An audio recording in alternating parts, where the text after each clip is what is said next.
अस्सलाम वालेकुम नाज़रीन, मैं हूं आपका मेज़बान लाला अब्दुल मजीद। आप देख रहे हैं मेरा यूट्यूब चैनल वेला मामा।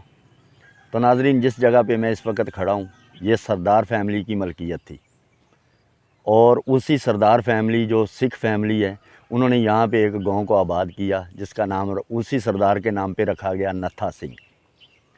जब पाकिस्तान और हिंदुस्तान का बंटवारा हुआ तो यहाँ से लोग वहाँ चले गए, वहाँ से लोग इधर आ गए, लेकिन इस गांव का जो नाम है ना, वो चेंज नहीं किया गया। वो आज भी इसको नत्था सिंह के नाम से लोग जानते हैं और ये मशहूर है।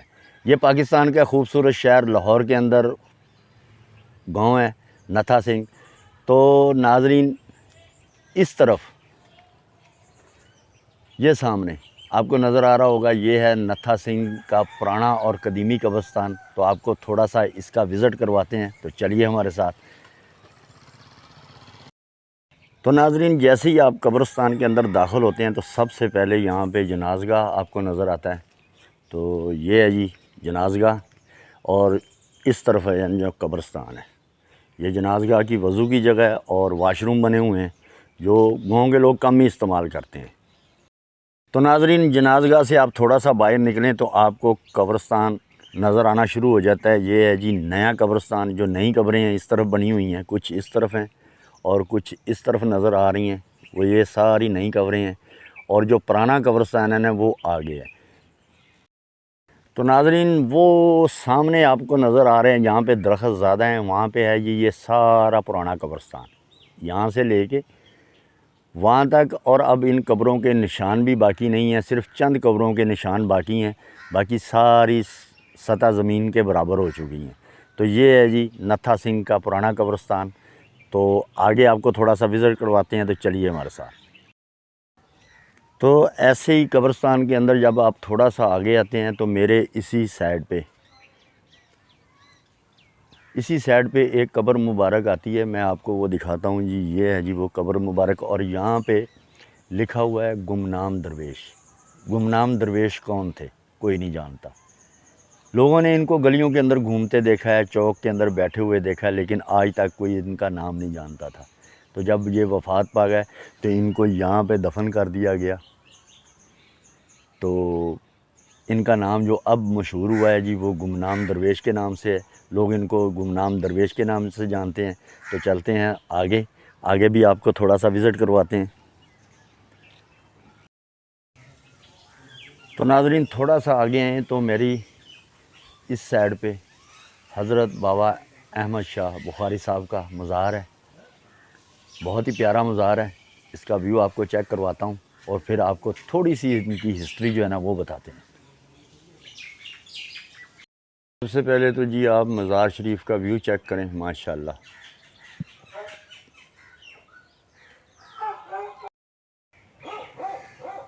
तो जी नाज़रीन, जब बाबा सैयद अहमद शाह साहब अपने जवानी में थे तो आपने हक़ का नारा बुलंद किया और लोग आपकी बातों से फ़ैज़ उठाते रहे और आपके काफ़िले में शामिल होते गए और ऐसी ज़िंदगी का पहिया चलता रहा।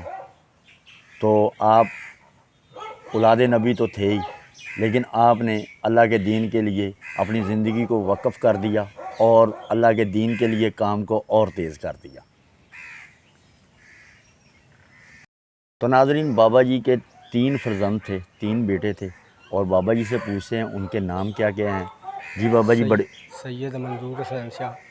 सबसे जो बड़े बेटे हैं ना, उनका नाम है सैयद मंजूर हुसैन शाह साहब, और छोटे इमदाद हुसैन शाह साहब। और छोटे जो साहबजादे हैं उनका नाम है जी सैयद इमदाद हुसैन शाह साहब।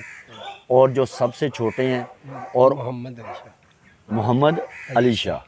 मोहम्मद अली शाह वो सैयद फ़ौज के अंदर यानी कि मुलाज़म थे, वहाँ पे उन्होंने जामे शहादत नोश किया और उनका भी मज़ार यहीं पे है। उनका भी आपको थोड़ा सा यानी कि ना दीदार करवाते हैं। और तो नाज़रीन, जब आप मज़ार के अंदर दाखिल होते हैं तो मेरे इस साइड पे ये है हज़रत बाबा अहमद शाह बुखारी साहब का मज़ार, और इस साइड पे जो है ना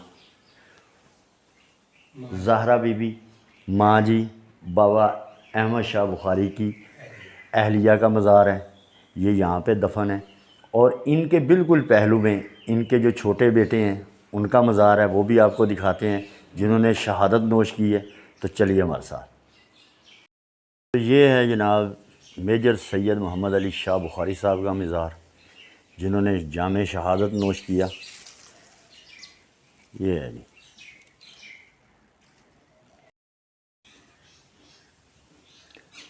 बहुत ही खूबसूरत तरीके से सजाया गया है, क्योंकि इंशाअल्लाह एक दिन के बाद यहाँ पे उर्स शुरू हो रहा है, तो उसकी भी तकरीबात आपको दिखाएंगे, लाइव दिखाएंगे।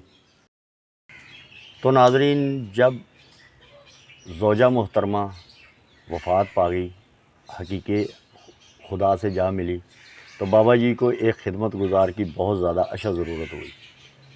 तो उनके जो मंझले बेटे थे ना, सैयद इमदाद शाह, उन्होंने अपने आप को उस खिदमत के लिए पेश कर दिया, और आज तक वो इस खिदमत को सारा अंजाम दे रहे हैं कि बाबा जी के वफ़ात पाने के बाद, दुनिया से जाने के बाद भी मज़ार की देखभाल, सफाई सुथराई, मरीदों यानी कि ज़ायरीन के लिए लंगर का अहतमाम आज भी वो अपनी ड्यूटी दे रहे हैं और बखूबी निभा रहे हैं। तो नाज़रीन, जब शाह साहब ज़िंदा थे, मौजूद थे, उन्होंने अपनी ज़िंदगी में ही इस जगह को अपने लिए मौक़िफ़ कर लिया था। उनकी वसीयत के मुताबिक ही यहाँ पे मज़ार तमीर हुआ है। तो आएँ आपको मज़ार के और भी व्यू चेक करवाते हैं, तो चलिए हमारे साथ। नाज़रीन, जैसे ही आप मज़ार से थोड़ा सा आगे आते हैं तो सामने हुजरा आ जाता है। यहाँ पे बाबा जी बैठते हैं, अपने मरीदों के साथ गप्पें शप्पें लगाते हैं। तो ये सामने हुजरा है, और इस तरफ जो है ना, बहुत ही खूबसूरत और बहुत ही प्यारी छोटी सी अल्लाह का घर बना हुआ है, मस्जिद है। ये भी सैयद इमदाद शाह साहब उन्होंने ख़ुद तमीर करवाई है। और एक चीज़ और मुझे नज़र आई है कि नाज़रीन, यहाँ पे कोई भी गला नहीं है। इस मज़ार पे जितना भी ख़र्चा होता है बाबा जी ख़ुद अपनी जेब से करते हैं। यहाँ पे कोई गला नहीं है, यहाँ पे चंदा इकट्ठा किया जाए और मज़ार का काम किया जाए, नहीं। जितने पैसे होते हैं बाबा जी अपनी जेब से लगाते हैं।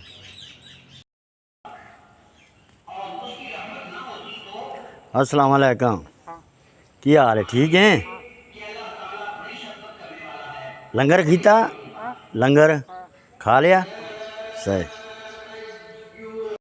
थोड़ा सा आगे हैं तो यहाँ पे अल्लाह ताला के मेहमानों का लंगर खाना है जी। ये परिंदों का लंगर खाना है, माशाअल्लाह। ये परिंदों, यहाँ पे परिंदे अपना दाना लेते हैं, ये उनका लंगर खाना बना हुआ है। यहाँ पे दाना डाला जाता है, पानी डाला जाता है। थोड़ा सा आगे हैं तो यहाँ पे माशाअल्लाह मोरों को रखा हुआ है, और बहुत ही प्यारा मोर है, चेक करें।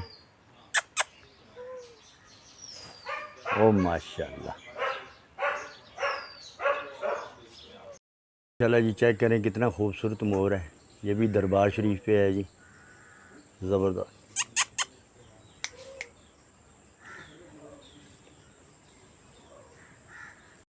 से थोड़ा सा आगे हैं, मस्जिद से आगे, तो यहाँ पे लंगर खाना शुरू हो जाता है जी। बहुत वसी जगह है। मज़ार शरीफ का छोटा सा बाग है, यहाँ पे खाने पीने के बहुत से पौधे लगे हुए हैं, फूलों के और फलों वाले, बहुत ही ज़बरदस्त। अगर आप पीछे वाली साइड पे आ जाएं तो यहाँ पे सब्ज़ियाँ लगाई हुई हैं, थोड़ी थोड़ी हर किस्म की थोड़ी थोड़ी सब्ज़ियाँ लगी हुई हैं। और यहाँ पे डॉग भी हैं, और ये सामने लंगर के लिए लकड़ियाँ इकट्ठी की हुई हैं। अच्छा नाज़रीन, एक चीज़ जो मैंने यहाँ पे आके महसूस की है ना, वो यकीन करें अगर आप भी आएंगे तो आप भी कहेंगे कि यहाँ पे बहुत ज़्यादा सुकून है। ऐसे सुकून, कोई शोर शराबा नहीं है यहाँ पे। और एक चीज़ जो मैं अक्सर जिस चीज़ का कहता रहता हूँ, तो लोग कहते हैं जी आपको क्या मसला, वो मैं ये कहता हूँ कि मज़ारों पे आएँ, दुआ करें, कुरान शरीफ पढ़ें, नमाज़ पढ़ें, लेकिन प्लीज़ यार यहाँ पे आके नशा ये वो ना किया करें। तो ये दरबार है, यहाँ पे आपको कोई नशा ही नहीं नज़र आएगा, ना कोई चरसी ना भंगी। और यहाँ पे सिर्फ़ दरवेश ऐसे बुज़ुर्ग आपको मिलेंगे जो खिदमत करेंगे आपकी, और खिदमत खलक की। यहाँ पे परिंदों को भी इज़्ज़त दी जाती है, उनको भी दाना दिया जाता है। तो प्लीज़ यार आप भी दरबारों पे आएँ, मज़ारों पे आएँ, दुआ कीजिए अपने लिए, अपने बुज़ुर्गों के लिए जो वफ़ात पा गए उनके लिए। लेकिन ये जो नशे का काम है ना, ये दरबारों पे मत किया करें। ये जगह और भी है, आप कहीं और भी जाके नशा कर सकते हैं, कोई ज़रूरी नहीं कि आप लोगों ने दरबारों को ही बदनाम करना है। तो ये देखें, आप यकीन करें, बहुत ही सुकून और बहुत ही यहाँ पे दिल को राहत महसूस हो रही है यहाँ पे आके। मैंने कभी आज तक नहीं देखी। तो जी नाज़रीन, इस वक्त हम जिस मज़ार पे या जिस कब्र पे हम बैठे हुए हैं, ये हाजी नियामत साहब हैं, राणा साहब हैं। ये प्रॉपर्टी डीलर थे। कोई यानी कि इनका दूर दूर भी यानी कि ना तल्लक नहीं था दरवेशी की तरफ। तो ये एक बार ऐसे ही चलते हुए बाबा जी के पास आए, हाज़री लगवाई, अपने आप को पाटे का करना। और ये कह रहे हैं कि ये अपने आप को बहुत बड़े यानी कि डीलर और अपने आप को बहुत बड़ा, जैसे इंसान कहता नहीं है कि मैं पाटे खाऊं। तो ये बाबा जी ने इनसे कहा कि आपकी ड्यूटी है, आपने दरबार पे झाड़ू लगाना है, बर्तन धोने हैं। तो इन्होंने थोड़ी सी अपनी आप को एफिशिएंसी दिखाई। इन्होंने कहा जी मैं राणा साहब, राजपूत साहब, मैं बर्तन धोऊँगा। तो वो कहते हैं ना जी, फंस गई जान शिकंजे अंदर, यूं वेलने च गन्ना। तो जब इनके मुश्किल आई तो फिर आए बाबा जी के पास भागते हुए, और बाबा जी ने इनको फिर वही ड्यूटी लगाई और इन्होंने सर अंजाम दी, झाड़ू भी लगाया, बर्तन भी धोए, लंगर भी तकसीम किया। तो बाबा जी सैयद इमदाद अली शाह साहब जलाल में आए और उन्होंने कह दिया कि मुझे नहीं पता कैसे, लेकिन तुम्हारी कब्र पे दिया ज़रूर जलेगा। और बाबा जी ने अपना वादा पूरा किया। जब वे वफ़ात पा गए, जब ये वफ़ात पा गए तो इनका जो जस्ते खाकी था, इनके अपने अज़ीज़ लेके गाँव चले गए। तो जैसे ही बाबा जी को पता चला कि जी नियामत साहब वफ़ात पा गए हैं, तो आप पहुंच गए वहाँ पे अपना मरीद लेने के लिए। और जब उनको वहाँ पे अपना ऐलान किया कि मैं अपने मरीद को लेने आया हूँ, तो उन्होंने दे दिया। तो आज देखें यहाँ पे माशाल्लाह हर रोज़ दिया जलता है। ये है बाबा जी का वादा भी पूरा हो गया और दिया भी यहाँ पे चलता है। तो नाज़रीन, मैं इसीलिए कहता हूँ कि हम मिट जाएंगे, हमारे निशान ख़त्म हो जाएंगे, लेकिन जो अल्लाह के वली हैं, सिर्फ़ रहेगा इस दुनिया में नाम तो अल्लाह का, मोहम्मद का, और जिन्होंने अल्लाह के दीन का काम किया है उनका निशान भी रहेगा, नाम भी रहेगा। तो इसी के साथ ही मुझे दीजिए इजाज़त। अपना बहुत सारा ख्याल रखिएगा। मिलते हैं नेक्स्ट वीडियो में, तो दुआओं में याद रखिएगा। तो अगली वीडियो भी हम इसी मज़ार की बनाएंगे, क्योंकि यहाँ पे उर्स शुरू हो रहा है और आपको दिखाएंगे उर्स की तैयारियाँ। और हाँ, एक और रिक्वेस्ट है आपसे, जो मेरे चैनल पे नए हैं, प्लीज़ मेरे चैनल को सब्सक्राइब कर दें, बेल आइकन दबा दें। इससे आपको मेरी हर नई आने वाली वीडियो आपको मिलती रहेगी। अल्लाह हाफ़िज़।